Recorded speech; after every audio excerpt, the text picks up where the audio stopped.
Tanghali po sa ating lahat. Welcome to the witnessing of another referral by the ICI to the Office of the Ombudsman. We are joined here by the Ombudsman, Crispin Remulla, from the ICI, Justice Andy Reyes and former Secretary Rogelio Singson, and from the DOJ, Undersecretary Jesse Andres. And so today, as they receive the papers from the Office of the Ombudsman, we would like to hear a few words to describe the referral that was given today by Justice Andy Reyes, to be followed by some words by our Ombudsman, Crispin Remulla.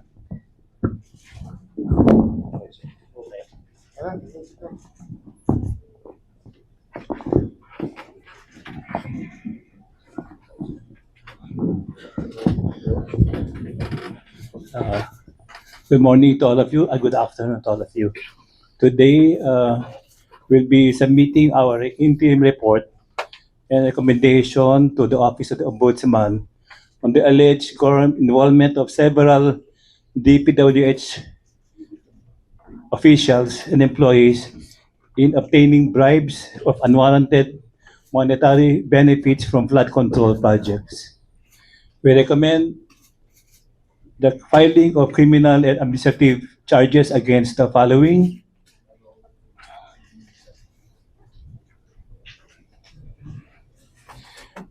former Secretary Manuel Bonoan of the DPWH, former Usec Ms. Maria Catalina Cabral, Usec for Planning and Public-Private Partnership, and former DPWH Secretary Mr. Roberto Bernardo, Undersecretary, as well as Mr. Henry C. Alcantara, District Engineer, Mr. Bryce Erickson T. Hernandez, Assistant District Engineer, Mr. Ernesto C. Galang, Chief Planning and Design, DPWH Bulacan 1st District.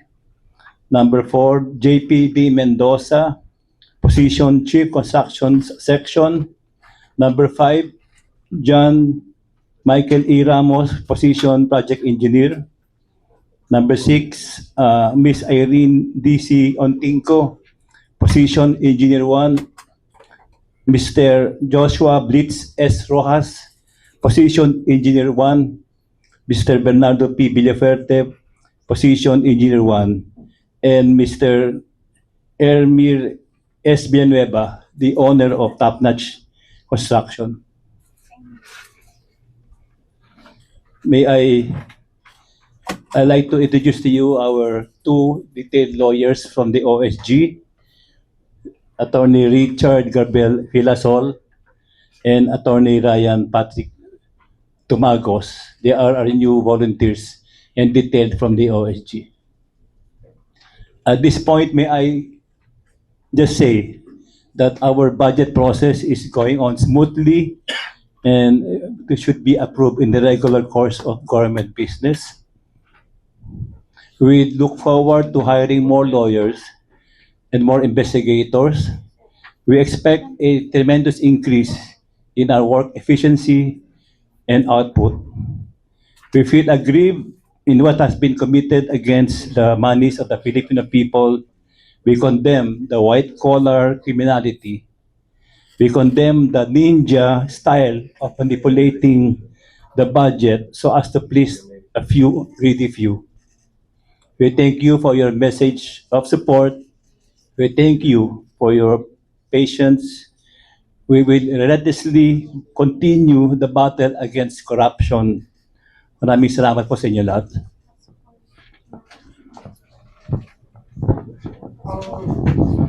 Ang involved dito ng mga law, Section 3, Republic Act 3019 or Anti-Graphic Corrupt Practices Act, Article 217 of the Revised Penal Code, malversation of public funds or property, Article 171 and 172 of the Revised Penal Code, falsification of documents, whether by public officials or private individuals. Presidential Decree 1759 penalizes contractors who violate any material provisions of contracts involving public works, projects of the government, and public officials who allow such violations. Republic Act 9184, or Government Procurement Reform Act, and the Republic Act 6713, or Code of Conduct and Ethical Standards for Public Officials and Employees. So yun po yung mga crimes involved in these cases that were, these referrals that were given to us today. So, okay? Question? Pwede? Yes, yes. Sir, ano na po yung magiging proseso po nito? Kasi I understand, Justice, sinabi niyo po kanina na this will be for evaluation. You're just recommending this to the Ombudsman. Ano po sir yung magiging action? We will go into fact-finding immediately because these are referrals and they may need more documents to be able to for us to be able to file cases for preliminary investigation, because you have to inform the accused of their rights and you have to have the proper allegations drawn in to the mix. So it will undergo PI later on, but we will have fact-finding first to be able to complete whatever may be needed to make sure that we have the cases worth filing in court. Justice, okay lang po ba, sir? Bakit po tayo, sir, nag-recommend ngayon for evaluation and investigation? Unlike po yung nauna po na diretso na po tayo sa PI sana. Most of our language is the same for further fact finding or for further evaluation. It's just a matter of semantics, I think. Yeah. That's all. Justice, pang ilan na po ito na pinahid po ng ICI dito sa Office of the Ombudsman? Simula po nung isa po yung trabaho po ng ICI. I think we have 3 referrals. Yes. 3 occasions of referrals. Yes. But we will be filing more and more in the next weeks and next month. We'll be filing more of these. Yes. If you notice, the ICI is here, but the head of the task force of the DOJ, Usec is also present because there's a parallel investigation going on with the task force that we created before.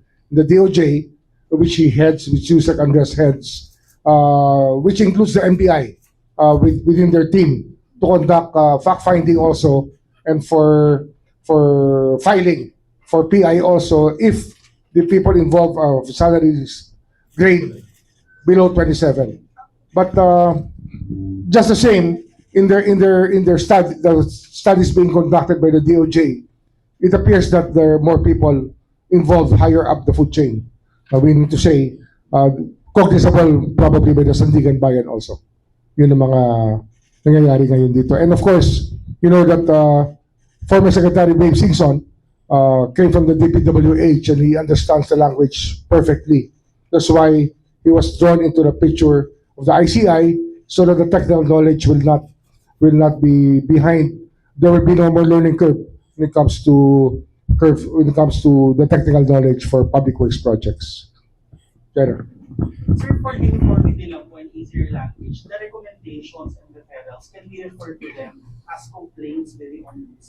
Yes, complaints. And so we just have to evaluate it, the documents, we have to evaluate them to see if there are lacking materials so that if we do preliminary investigation, the information that we pass on to the accused will be complete. It's hard to be building up a case where you're conducting an investigation. To make the record straight, we cannot make any complaint. We cannot file a complaint under our mandate. We can only refer. So the complaint, the referrals, later on will be sworn to and subscribed to by DPWH Secretary Pitch Dison, who will make it a complaint. Thank you. Doon po sa unang naging dalawa na referral po ng ICI, ano na po yung status po ng dalawa na Undergoing PI, no? Undergoing PI. Natanggap na ba yung mga summons natin, mga subpoena? Natanggap na? Not all. Pero marami na tayong, may mga nagpa-file na ng counter affidavits. Yeah, so yun lang, bubuin lang natin yun. We make sure that the rights are always respected. Yun naman, due process lagi ang ating sinusundan dito. We cannot rush the judgment. Kailangan due process muna. Sir? Sir? Kasi yung recent cases lang, recent precedent comes to mind, yung PDAF cases.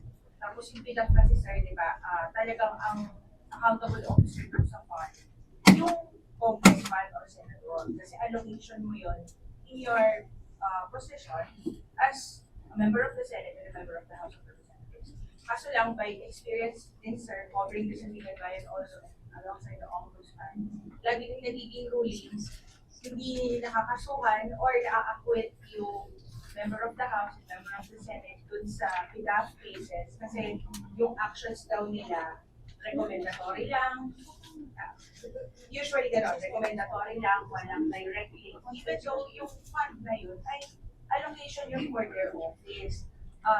This sa flood control kasi sir, wala na yung ganung wala na yung ganung premise.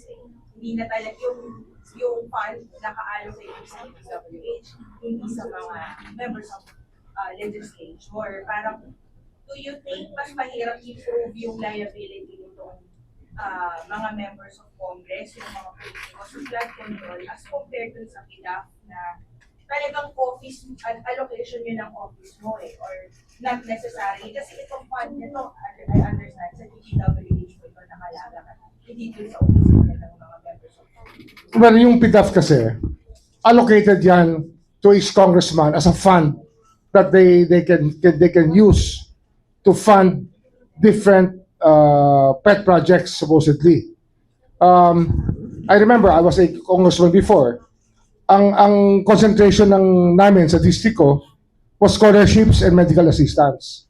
No NGOs, nothing like that. Lahat scholarship diretso sa PUP or Cavite State University at that time or diretso sa medical assistance sa mga ospital.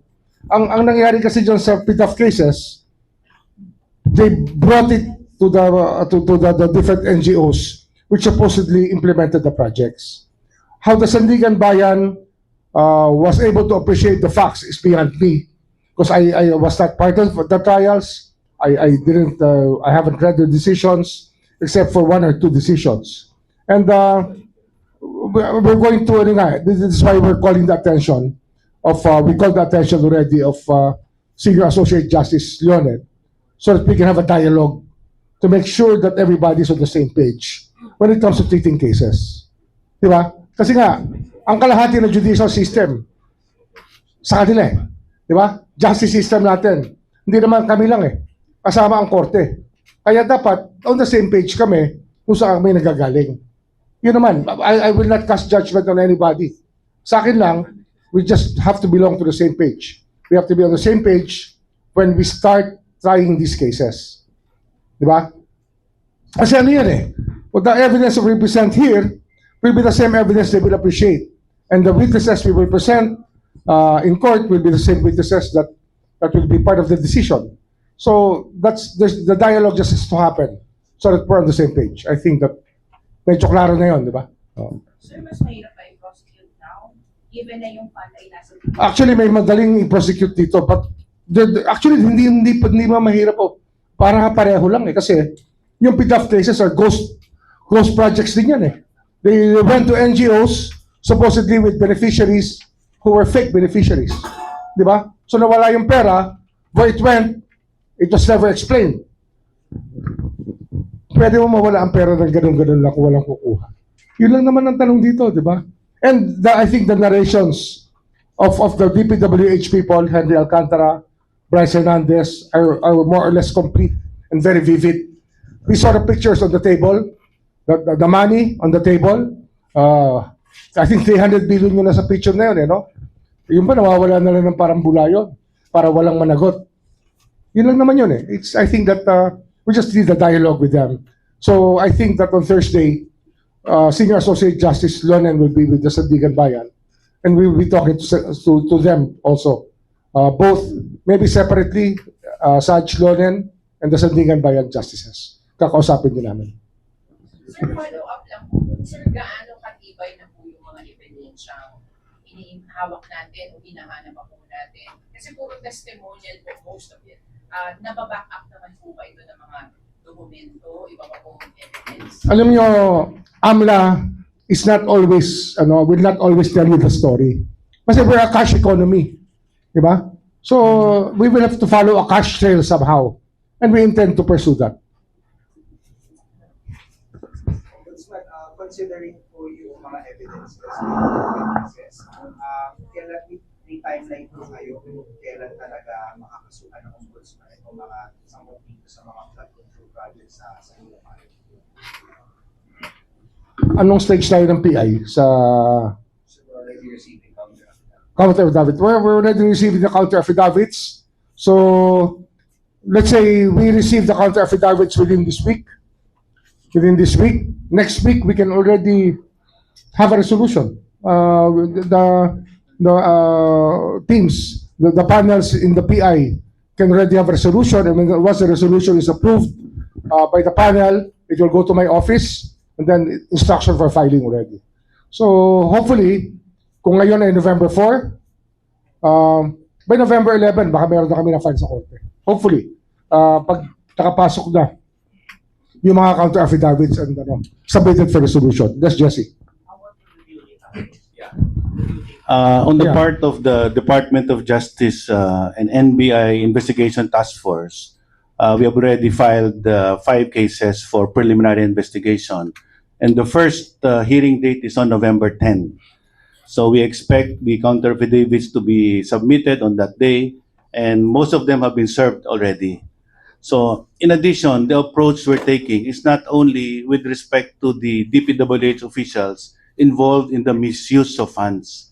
The additional investigation we're doing, together with the help of many whistleblowers, named and unnamed, are the proponents and how they actually receive kickbacks. So this is how different this is from the PDAF, because we're not limiting our investigation to the misuse of funds, but those who benefited from this illegal use of funds. So the kickbacks aspect would point to proponents that could possibly be lawmakers, senators, and congressmen.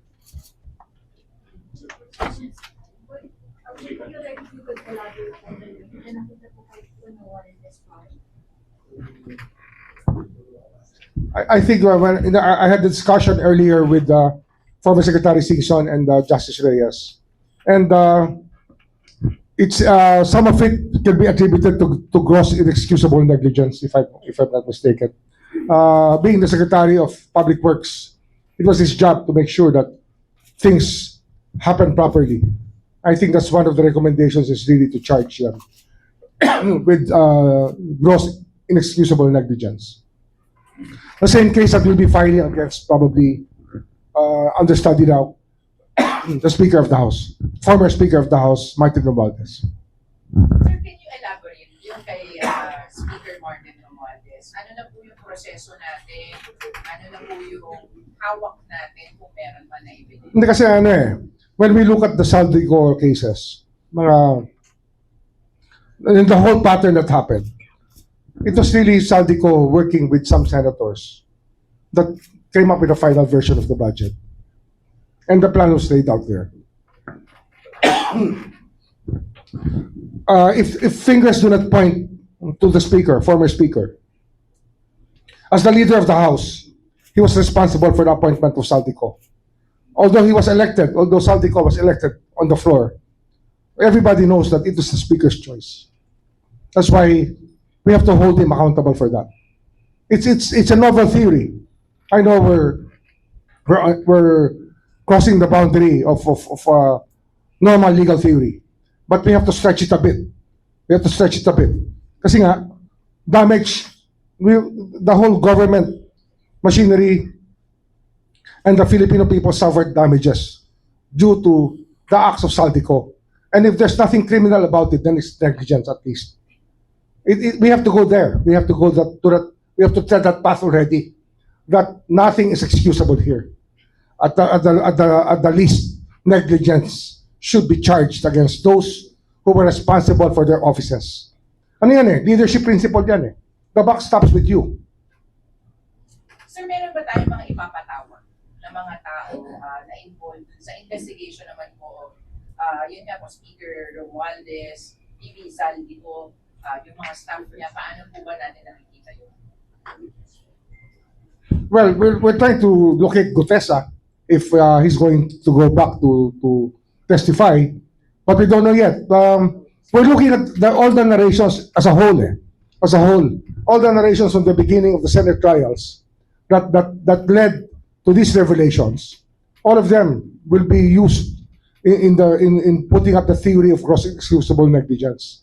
Kasi nga, you're the leader of one house, and the other house is led by Senator Chiz Escudero as Senate President, and they were able to come up with that budget, which included insertions, which included diversions of money from what was supposed to be to what became. So that is, if it's not criminal, then it must be negligence. It must be one of them. It cannot be completely. Nobody can be completely blameless for that. Sir, Senator Chiz Escudero, paano na po yung investigation sa kanya? Ongoing, we have statements leading of a money trail leading to him, narrations of fact that are there already. But of course, we want to buttress it with other evidence, which we're looking to right now. Ano nga eh? Pag wala ka makitang AMLA trail, then you have to follow a cash trail, and we will find it. Sir, sundot na rin natin. Billiards naman po kasi the original subpoena of the House was intended for 4 firms. Pero as it turned out, wala daw yung firms na connected sa billiard. Kasi turned out it's motion trade, not item. So, kamusta po yung investigation? Let's face it, no. There has been a lot of connivance. Congress, DPWH, even the agencies that were supposed to monitor the fund movements, no. So definitely there was total connivance, and the fact is that congressmen and senators are told by DPWH kung saan distrito sila pwedeng magbaba with SOP. Napakaliwanag nun. There are favorite district offices where they give very high SOPs, no? And maliwanag na yon, no, sa findings ng ICI.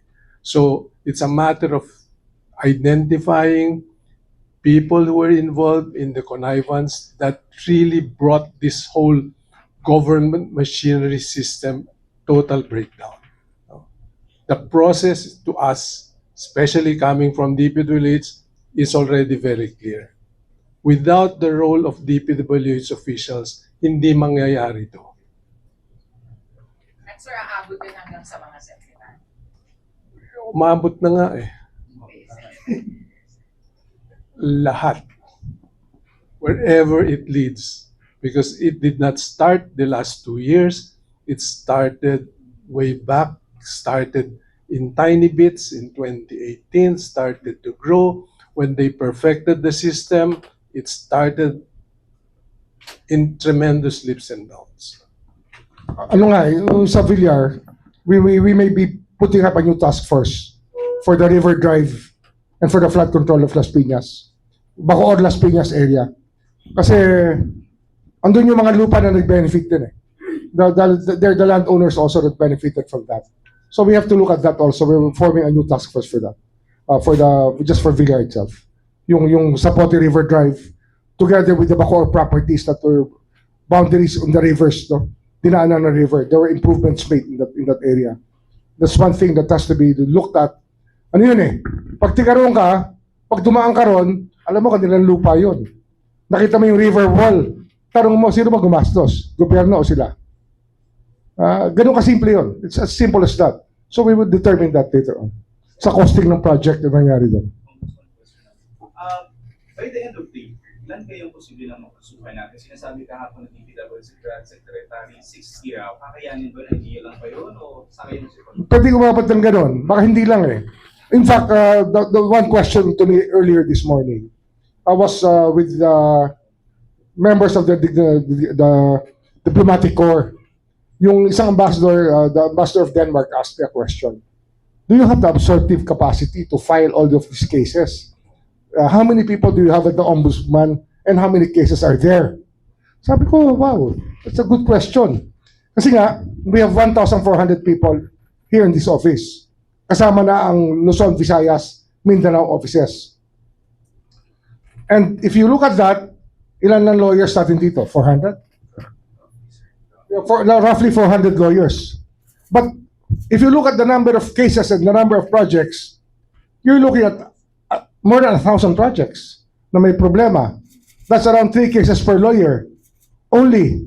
Pero if you look at it, the volume involved and the court time involved, that's a lot of cases. Pero I think we will manage. And if you look at the staffing pattern of the Office of the Ombudsman, we can accommodate more lawyers here. And a lot of people are applying right now. We're evaluating them already. Kaya yung tanong na, will we be able to deal with this deluge of cases? I think we will. And ang kailangan lang dito, kaya nga kailangan ng dialogue with the Supreme Court and the Sandigan Bayan, is that they should be prepared to adjust their time schedules. Na we might be start trying cases morning and afternoon pagdating ng panahon. So much different from what life is right now. No, halos walang kaso, konting-kaunti ang kaso sa Sandigan Bayan. We expect a deluge of cases. Well into 2026, marami pa ipa-file dyan. Kasi ang dami naman nagre-report pa. I received text messages, pinapa-investigate ko. And some of them turn out to be positive, like Binyan, Laguna. May nag-text lang sa akin. So, pinadetermine ko sa fact finder, sa mga tao namin, meron. May problema din. So, we're talking about a lot of cases here. A deluge of cases will happen. Meron ba tayong mga priority? Kaya ba natin yung matataas na opisyal o yung doon mga tayo sunod? As they come Pero siyempre, yung matataas sa opisyal, these were the high-profile cases. They will receive more attention. You will notice it more than the other cases. But actually, they're all of the same significance. But the higher your position, the bigger your responsibility. Kaya, tiis na lang. Kung pag ikaw yung mataas sa gobyerno, ikaw ang nakasuhan, tiis ka. Kasi, hiningi mo yung trabaho, ngayon, managot ka sa trabaho. Panagutan mo yun. Sir, yung sa task force lang on the leaders, one question na, why do you need a separate task force for the... Kasi ano yan it's a complete analysis that you need sa pagdating doon. Kasi yung River Drive alone is a multi-billion peso project or projects na nangyari. That's the River Drive spanning from Bacoor to Muntinlupa yan passing through Las Piñas. Mahaba yan. That's around 11 kilometers yung road. And then, yung perimeter niyan will be Villar properties ang marami. North and south of it. North and south boundaries from Muntinlupa to Bacoor. Mayroon talaga. Kaya kailangan talaga pag-aralan ng specialized group yan. That are dedicated. I think that it should be something that it should have been done a long time ago. Pero priority yan. Sir, do you expect them to cooperate? I mean, the Villas, kasi considering na, of course, hindi sila masyadong... I think they need to. It's not a matter of them wanting to, but they will have to cooperate. Jada. Sir, ito sa labor back on top of po dun sa ties nila sa mga firms na nakakuha ng... Yes. Bukod pa yun. Pero, Kasama na yon sa task force. Yung lahat ng Villar involvement. Just for scale, no? Just focusing on the 421 ghost projects. Easily 15 can be accused per ghost projects. So bilangin nyo ilan yun. Ganong karami. Ombudsman, just to contribute on the understanding of the deluge of cases, understandably, per district, you can imagine already 15 to 20 people being charged, involved in the illegal process. And you can have possibly 100 projects. Okay, but here comes the important aspect of restitution of the kickbacks. We don't need to prosecute them 100 times for the 100 cases they were involved. Because yung maximum penalty mo naman reclusion perpetua, nandun na rin yun But the important aspect here is to get back the kickbacks, the stolen funds from the government. So that will be part of our effort. It cannot be compromised. Kailangan ibalik yung nakaw na pera, ibalik sa kaban ng bayan. Sir, Saldi ko, ano na po yung balak natin sa kanya? Siya po yung kasama sa dapat nagpa-file na po ng counter affidavit, but he is abroad, sir. Ano na po yung next steps? As Biko said, he may lose the chance to fight his case if he will lose by default. Kasi ang rules of court is also applies to people who are absent. You just have to leave it in the last known address. Sir, next steps po doon, ipapakancel na natin. Yes, pag nasa korte na. Pag may warrant na. Send red notice. Pag-iwanan. Yes, we read notice. Ngayon, blue notice lang. So we are able to locate him everywhere he is. Sir, anong intent yung nasa siya ngayon? I think he moves between Spain and Portugal. He just moves between the two countries, Spain and Portugal. Sir, kamusta yung investigation niyo po dun sa kanyang parang kanang kamay, yung staff niya, Estrada ba, or something, Paul something. Sabi po ni Senator Marcoleta, siya po ay nasa ibang bansa na rin daw at binabantayan. I think that Usec Andres will be the one to handle that later on. We continue to get information on names that could possibly be complicit in the transactions. And we're locating them. We will send them subpoenas as necessary for them to participate and, give the information on their participation in this illegal activity. Pero gagawin natin yan kasi we need to validate it. Hindi naman pwedeng bawat pangalan na banggitin, automatic suspect na. We have to have some corroborative or supportive evidence para isabina na rin natin siya. And we're validating that first. But I think we will proceed to calling them to give their statements. Ombudsman, maliban po dito sa mga nai-recommenda na ng ICI, meron din po mga ilan na individual na nagpapile din po ng mga reklamo na ginanaman sa mga proyekto sa DPWH. As of now ba, may bilang mo ba tayo o may gaano karami itong mga biglang nagpupunta dito sa Ombudsman para magreklamo din na may kinalaman sa mga flood control or sa mga... Marami rin eh. Sabi ko nga sa inyo, text pa lang, pinavalidate na namin eh. Kasi nga, we find it, these texts are coming from people that I know. So, pinapavalidate ko kagad. And then we build up cases. Marami. And people are encouraged to inform us on what they know because we will not waste their time. We will do something about it. For this specific case po, sir, yung nirefer po sa inyo ng ICI, may na-establish na rin po bang links yung contractor na si Villanueva with Senator Remulla? May nakita na po ba kayo? No links have been established between with Senator Villanueva. None yet. Yes. We are still validating and we're hoping that there are more people who will be whistleblowers and give us the right information. The life of these cases depend on whistleblowers because the money is cash. So kailangan ng whistleblower. Other than that, it's difficult to connect unjustly or without due process. You cannot connect without due process. You cannot say that you presume that this man is there. So we have been evaluating all of this. Pero yun po ba yung path na, or yung direction na tinitingnan natin kung saan may Everything is possible because this is a crime, no? And a criminal has many ways to commit a crime. But you have to understand the meaning of the word mastermind. Yes, a mastermind is a genius. So we're fighting against a syndicated genius of criminals.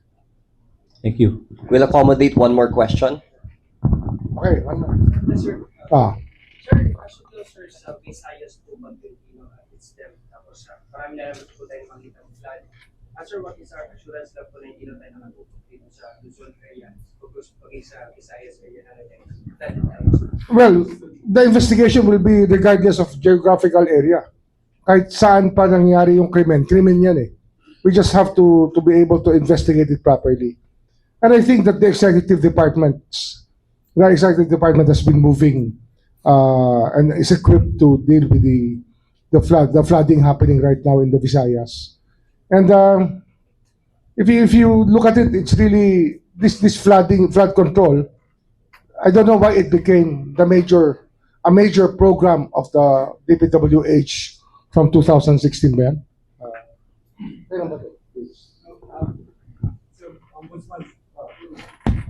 Because this was part of the flood control master plan for the 18 major river basins. No? Ang kinasasama ng loob ko, nandoon yung programang yan. If you look at the budget of DPWH just on flood control from 2016 to 2025, 1.7 trillion pesos ang nailagay sa flood control. Tanggalin, never mind the convergence and all other programs, just on flood control. And the flood control master plan for the 18 major rivers would have cost only 800 to 900 billion. Kalahati lang nun kung ginawa lang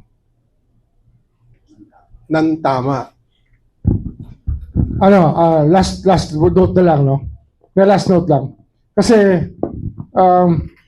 yung master plan is so important eh. Ang nangyari lang dito, nagkakaingitan siguro sa Kongreso. Gusto nila pareho yung flood control nila kahit bundok sila, tsaka yung flood control ng iba. Mali eh, di ba? Doesn't make sense. Pero that probably was the equal treatment that they wanted within the House of Congress. And Senate yan, hindi ko alam ba't napapasok sila dyan. Pero napapasok rin sila dyan, di ba? So, the criminal intent is there. Hihingi ka ba ng flood control kung buntok yung lugar mo? Hindi mo naman kailangan ng flood control, di ba? Pero ang nangyari, lahat parang unequal treatment. Nagkaroon sila ng allocation. That's the mystery behind all this. And even the party list people were given an allocation. And they have nothing to do with infrastructure. In fact, their supposed calling or their supposed constituents are different. But why enter into flood control? Ito nga, flood control became a criminal enterprise. Thank you.